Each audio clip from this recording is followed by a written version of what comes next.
بسم اللہ الرحمن الرحیم۔ شروع اللہ کے نام سے جو بڑا مہربان نہایت رحم والا ہے۔ ناظرین، ویڈیو میں آگے بڑھنے سے پہلے آپ ہمارے چینل کو سبسکرائب کر لیجئے۔ ویڈیو دیکھنے کے بعد اگر آپ کو اچھا لگے تو لائک ضرور کیجئے گا اور کمنٹ کے ذریعے اپنے خیالات کا اظہار کیجئے گا۔ ناظرین گرامی، ہم آج آپ کے سامنے لے کر آئے ہیں حضرت آدم علیہ السلام کی پیدائش کا واقعہ۔ روایت کرنے والے بیان کرتے ہیں کہ جب اپنی خلافت یعنی نائبی کے لیے اللہ کا ارادہ ہوا تو اللہ تعالیٰ نے فرمایا انی جائل فی الارض خلیفہ، یعنی میں زمین میں ایک خلیفہ بنانے والا ہوں۔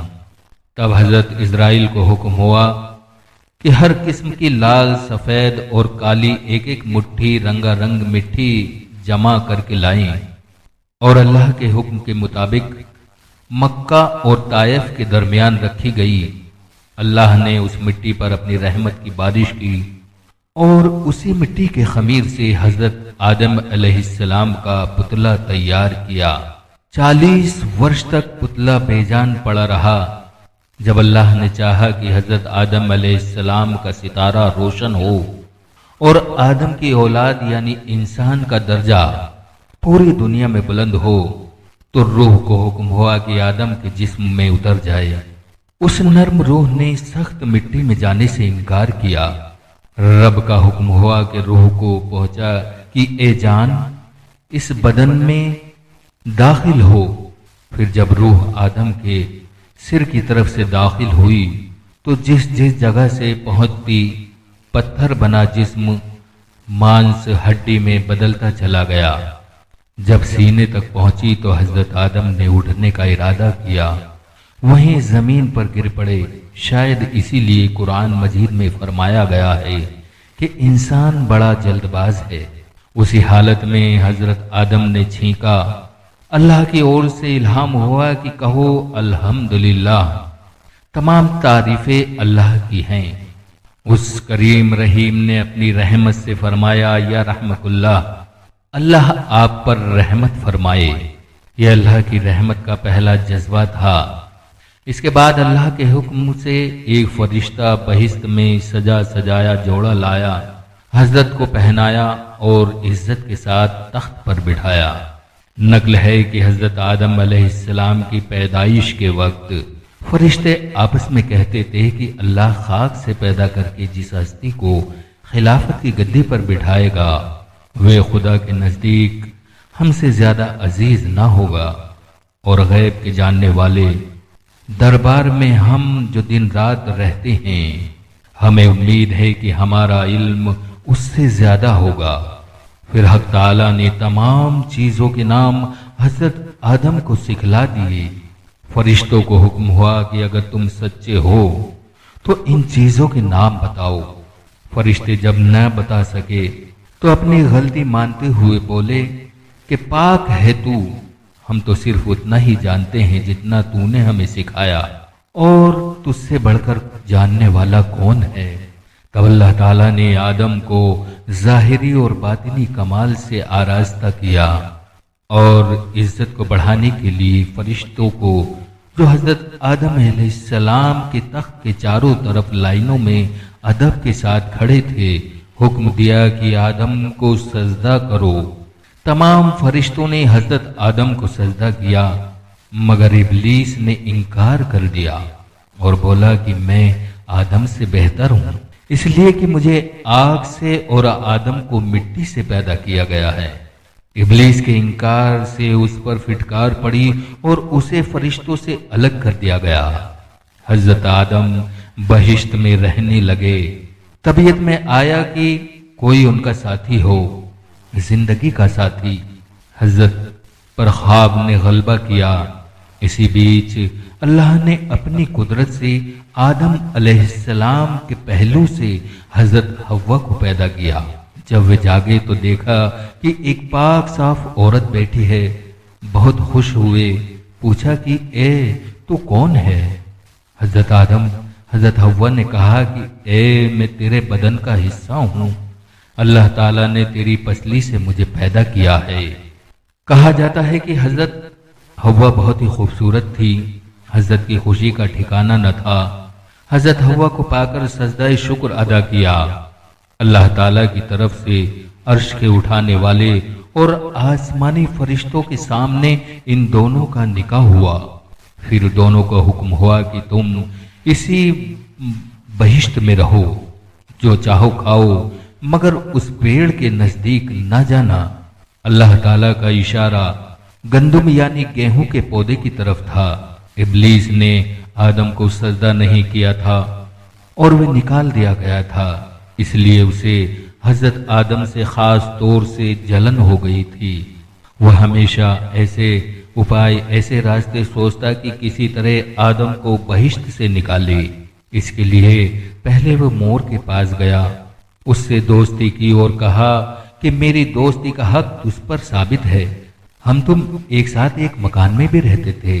मेरी दरख्वास्त है कि तुमसे ये कि मुझे अपने बाजू पर बिठाकर बहिश्त में पहुंचा दो, ताकि मैं अपने दुश्मन से बदला ले सकूं।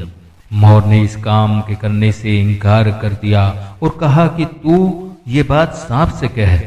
जब शैतान सांप के पास गया और उसको अपने जाल में फंसा ही लिया, सांप उसको मुंह में रखकर बहिश्त में ले गया। फिर हजरत आदम और हव्वा के पास गया और रोना शुरू कर दिया। पूछा, क्यों रोता है? उन्होंने शैतान को पहचाना नहीं था। शैतान ने कहा कि मैं तुमको नसीहत करता हूं कि मुझको तुम्हारे हाल पर रोना आता है कि तुम इस बहिश्त से निकाले जाओगे और ये बहिश्त की नेमतें तुम सब की सब ले ली जाएंगी और जिंदगी की लज्जत के बजाय मौत के दर्द का मजा चखोगे। दोनों ने शैतान की जब ये बातें सुनी तो बड़ा गम हुआ, बड़ा एहसास हुआ। इब्लीस ने कहा, अगर तुम मेरा कहना मानो तो तुमको एक पेड़ बताऊं, अगर थोड़ा सा फल उसका खाओगे तो हमेशा जिंदा रहोगे और कभी मौत की शक्ल भी न देखोगे। हजरत आदम ने पूछा, वे कौन सा है?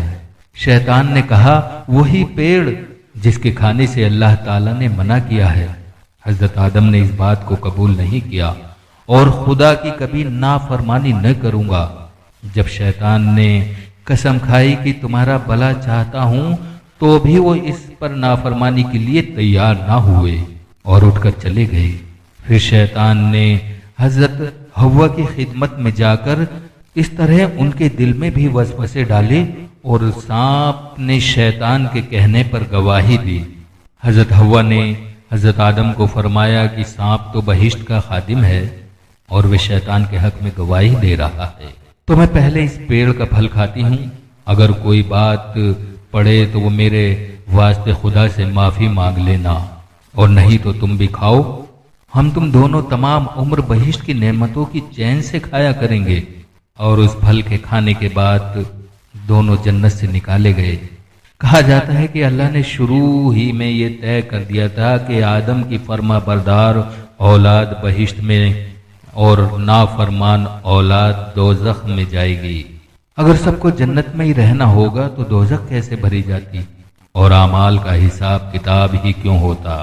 गेहूं का पौधा भी इसी आजमाइश के लिए रखा गया था, जो उनके बहिश्त से निकाले जाने की वजह बना। उलमा ने लिखा है कि जब हजरत हव्वा ने थोड़े से गेहूं के फल खा लिए और उनके कहने से हजरत आदम ने भी कुछ खा लिए, तो अभी तक हजरत आदम के मैदे में गेहूं पूरी तरह हजम भी नहीं हुआ था कि बहिश्त का लिबास जिस्म से गिर पड़ा। जिस्म नंगा हो गया। मजबूर होकर इंजीर के पत्तों से जल्दी जल्दी जिस्म ढका। हुक्म हुआ कि ए आदम, तेरे नंगे होने की वजह क्या है? कहा, अल्लाह, इसकी वजह यह है कि तेरी मर्जी पर अमल न किया, उस मना किए हुए पेड़ का फल खा लिया। फिर आदम ने यह भी अर्ज किया कि यह गलती सांप और मोर के बहकाने और कसम खाने से हुई है, जबकि ये बहिश्त के अमीन और रखवाले हैं। कहा जाता है कि उस वक्त सांप शक्ल व सूरत के एतबार से बहुत ही खूबसूरत था। इस जैसा बहिश्त में कोई जानवर भी न था। अल्लाह ताला ने इस गुनाह की वजह से उसका चेहरा बिगाड़ दिया। फिर धूल मिट्टी को उसका खाना बना दिया और पेट सीने के बल जमीन को रगड़ना और छाती को छीलना मुकद्दर हो गया। इसी जुर्म के अजाब के तौर पर हजरत हव्वा और उनकी बेटिए को जन्ने का दर्द दिया, हैज की गंदगी दी और खाविंदों के हुक्म में रहना और उनकी ताबेदारी करना तय कर दिया। मोर को भी सजा मिली, उसकी भी शक्ल बदल गई, चुनाचे पांव तो बदसूरती के लिए मशहूर ही हैं। फिर हुक्म हुआ कि सब के सब बहिश्त से निकलो और जमीन पर उतरो और आपस में एक दूसरे के दुश्मन बने रहो। और इस तरह आदम, हव्वा और शैतान, सांप, मोर सभी जन्नत से जमीन पर जिल्लत और रुसवाई के साथ पहुंचे और सजा के तौर पर सब के सब अलग रखे गए। रिवायत है कि हजरत आदम सरनदीप में, हजरत हव्वा जद्दा में और शैतान सीस्तान में और सांप अस्फहान और मोर काबुल में उतारा गया। इसी तरह इब्लीस और आदम की औलाद में हमेशा हमेशा के लिए दुश्मनी पैदा हो गई और कयामत तक रहेगी। इस वाक़ये के बाद हजरत आदम ने 40 दिन तक न कुछ खाया न पिया। हजरत हव्वा की जुदाई में से तड़पते रहे, 300 वर्ष तक रोते रहे और तौबा व इस्तिग़फ़ार करते रहे। फिर सबसे बड़े रहीम अल्लाह ने अपनी मेहरबानी से हजरत आदम के दिल में कुछ कलिमे उतारे। रब्बना ज़लमना अनफुसना इल्लम तग़फ़िर लना व तरहमना वकूनन मिनल खासिरीन ला इलाहा इल्ला अंता सुब्हानका व बिहम्दिका व अमीलतु सुअन व ज़लमनु नफ्सी मग़फ़िरली। ए हमारे रब, अपने आप पर जुल्म किया और तूने बख्शा नहीं और न ही रहम किया, तो हम जरूर ही घाटा उठाने वालों में हो जाएंगे। तेरे अलावा कोई इबादत के लायक नहीं, तू पाक है हर गलती से और तेरी हर पहलू से तारीफ है। मैंने एक खता की और मैंने अपने आप पर जुल्म किया, तो तू मुझे माफ कर दे। इन कलमों को पढ़ने के बाद हजरत जिब्राईल आए और गुनाह की माफी की खुशखबरी लाए। हजरत आदम बहुत खुश हुए। इसी खुशी में अल्लाह का इशारा पाकर उन्होंने चांद की तरह 14-15 तारीखों के रोजे रखे। इन रोजों से उनके कल्ब को इत्मीनान हुआ और जिस्म को राहत मिली। इस दुआ और रोजों की इसी बरकत की वजह से कहा जाता है कि आदम की औलाद में जो भी इस दुआ को पढ़ेगा और इन 3 रोजों की हर महीने आदत रखेगा, उसके गुनाह माफ हो जाएंगे और दिल जो गुनाहों की मुसीबत में सियाह हो रहा है, साफ और रोशन हो जाएगा। इसके बाद हजरत आदम को हुक्म हुआ कि खानाए काबा की बुनियाद रखे। हजरत आदम ने जिब्रील की तालीम से और फरिश्तों की मदद से काबे की बुनियाद रखी और हजरे अस्वद को, जिसे वे अपने साथ बहिश्त से लाए थे, और उसमें अहदनामा, कौलो करार, रोजे अलस्ते और खुदा ने रखा था, काबे में एक तरफ जमाया। काबा तैयार होने के बाद हजरत जिब्रील ने हज और तवाफ के तरीके बताए। हजरत आदम ने सबसे छुट्टी पाकर हजरत जिब्रील के कहने से अराफात पहाड़ पर चढ़े। हजरत हव्वा भी आदम के लिए परेशान थी। घूमती फिरती वे अराफात पहुंच गई तो धूप और गर्मी से उनका रंग भी बदल गया था। दोनों एक दूसरों को न पहचान सके। हजरत जिब्रील ने एक दूसरों को पहचान कराई। दोनों का मिलना हुआ। फिर दोनों अल्लाह की मर्जी के मुताबिक सरनदीप को आए। हजरत जिब्रील ने गेहूं, रोटी और लकड़ी पहुंचाई, खेती करना सिखाया, 2 बैल भेजे और मेहनत, मशक्कत और सुकून के साथ रोटी खाने कमाने लगे। तो यह है हजरत आदम अलैहिस्सलाम की वाकया। ये आपको कैसा लगा, आप हमें मैसेज के जरिए जरूर इत्तला करें। खुदा हाफिज।